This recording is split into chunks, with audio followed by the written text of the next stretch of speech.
Ens trobem en un dels parcs infantils de les Comes, un parc que fa més de 20 anys que no renova i que es troba degradat. Això no només passa aquí, sinó que passa a molts barris de la nostra ciutat. Des d'Igualada Som-hi proposem impulsar un pla del joc per actualitzar els parcs infantils d'Igualada. Volem garantir a tota la ciutat el dret dels infants al lleure i al joc, que Igualada sigui una ciutat molt més jugable. Proposem un document amb 16 propostes que hem consensuat amb diverses famílies de la nostra ciutat.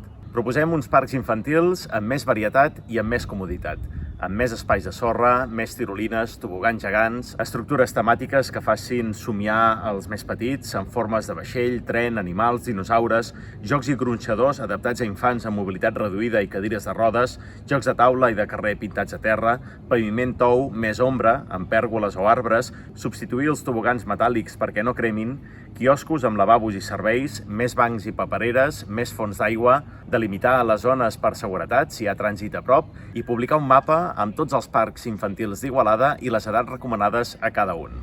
Volem que els parcs infantils d'Igualada facin un salt endavant i siguin de primer nivell. Per això proposem el pla del joc per actualitzar-los i fer que a tots els barris els parcs infantils siguin de primera, que no hi hagi diferències entre un barri o un altre. Una ciutat més jugable vol dir una ciutat també amb més salut física i mental pels nostres infants.